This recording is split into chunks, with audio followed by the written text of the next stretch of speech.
Good morning. My name is Bob Purdon, and I've been in the automobile business and retail for a very long time as a salesman, manager,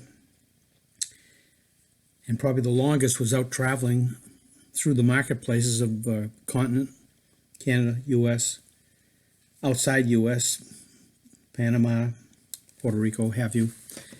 And the reason I'm mentioning these distances is because I had the opportunity and privilege, really, of observing the retail stage, if you will, regardless of product, location, country, big city, small towns. And after doing that for a while, a lot of things start to come to the surface that really can make a difference in the people who understand what it meant to observe these features.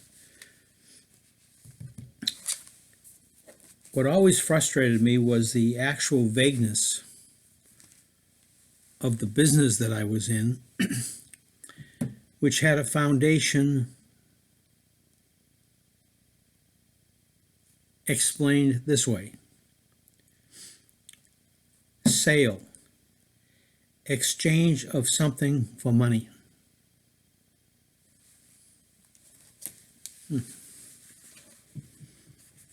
What did that mean? What really did that mean? Would Bill Belichick like my explanation of football by saying, yeah, the one who crosses the goal line wins the game? Oh, is that right? What would his next statement be? How? And that's what was missing, I felt, mostly in the sales business, was the how. It was treated often as an intangible, using things like, you can sell them all, be happy, have a good attitude, set goals, and all of these statements that had a positive factor, but none of them said how. And I always thought that if someone could show me how to do something that I was struggling with, that would really be a great attitude booster for me personally. So the reason I'm doing these videos is because after retiring from in-house trainer at JM Lexus for 12 years, instead of keeping this all to myself, really, and crawling under a rock, I thought I'd share with you at least my observations, and you could draw your own conclusions to this.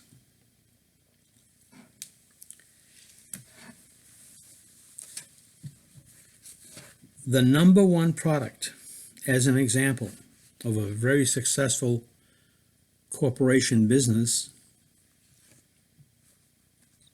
is happiness. Happiness. Where did that develop? Well, I went to the Disney Institute, and the bottom line was happiness. Everything that they have focused on is to make the customer feel happier, to get out of a troublesome world at times, come to our island of happiness, enjoy yourself, spend a lot of money.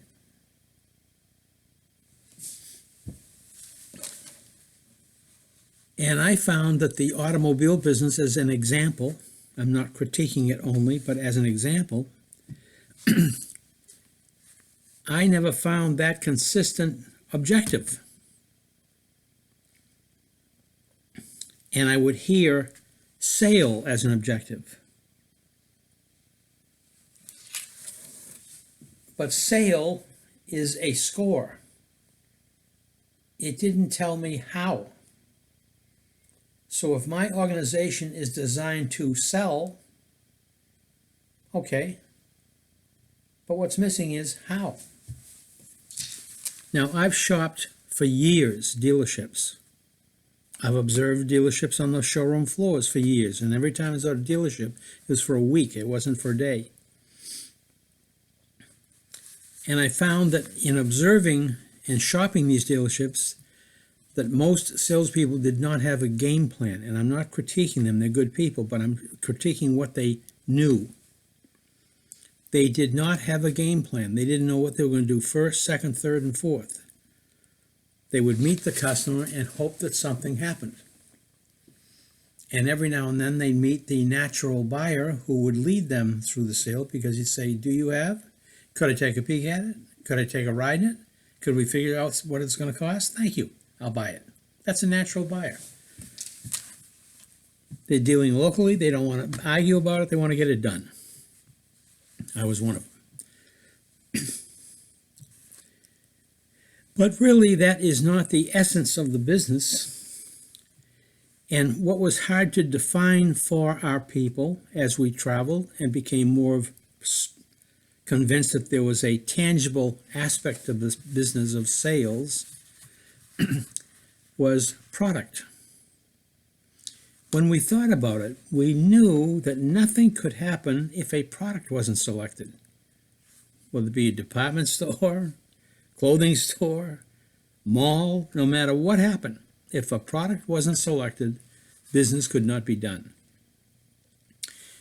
And if product wasn't selected, you couldn't get to the final stage, which was pricing, negotiations, and delivery. So instead of talking sales, I changed my presentation to product specialty. And I would define a person in sales today, no matter what it is, as a product specialist. Because once the product is selected by the customer and we've guided them in that position, then we bond. Now, the only other situation is, how do I take and when do I take delivery?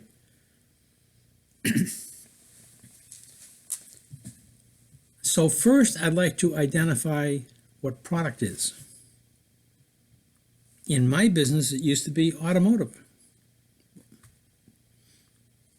In another business, it could be clothing. In another business, it could be jewelry. It could be shipping, no matter what it is. Banking, a plan. So a product, it covers all aspects of commercial enterprises, regardless of whether it was actually tangible or not. And the principle, in my opinion, still applies. The product has to be selected or there is no business being done. Now, what about the person who can concentrate on how that product is delivered through a process? A process is a game plan. That's what it is. And I found out that most salespeople did not have a process unfold. They would wait for the customer to do something and would react to it, but they wouldn't lead or manage the customer.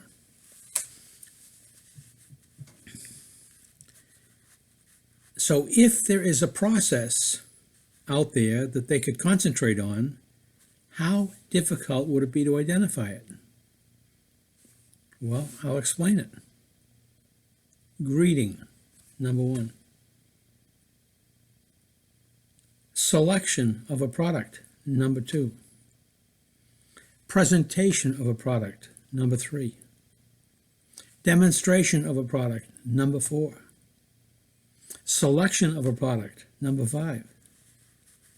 Pricing of the product, number six. And delivery process, number seven. The process is not complicated. And that's what I found that was very frustrating to me. There was a lot of input into the sales profession of different ideas, concepts, boom, boom, boom, and books and all this stuff. But there was no simple explanation of a process. So the first objective is to identify within ourselves that a process is necessary that can do what? Be applied to all. That's correct, all. Well, why do all customers come to a location, business location? There's one reason, all of them, to see what we have. I didn't say buy, I didn't say not buy, but they all come to see what we have. Now, based on the level of interest, things can start to develop if the customer is allowed to let it develop. An example of knowing the process. The customer is coming down the street. I'm going to be the one in this particular case who meets the customer.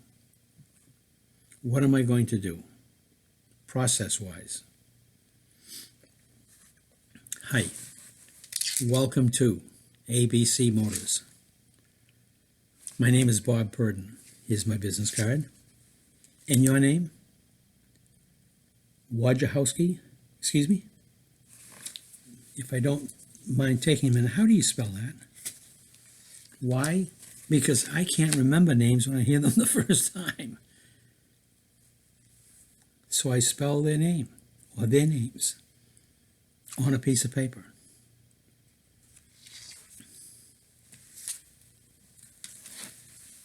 What just happened? Well, I had to fight with my wife this morning. I wasn't happy when I left the house. My attitude was not a winning attitude. But I committed to that process. That's the difference. Now, how many people watching this video have been met by someone who walked up with a smile and said, number one, welcome to. Number two, my name is, and handed the customer handed you the business card. Number three, asked you your name and was so concerned about doing it correctly, they asked how you spell it and gave you the reason. They can't remember it all the time. Now, how many times did that happen?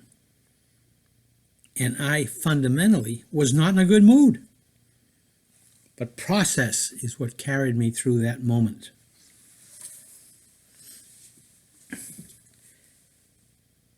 What follows the greeting? What follows the greeting is a direction to take for and with the customer. With the question, what type of are you looking for? And I expect this kind of reaction more often than not. Well, we're not sure. We're not buying today. I'm on my lunch hour, just looking. Wife's not here. Want to know if you had some brochures? So I expect that kind of reaction. Why are they saying that to me? Because when they, particularly in the automobile business, there was not a great degree of trust. They weren't too happy, all of them, in having to go to a dealership. So what would they do?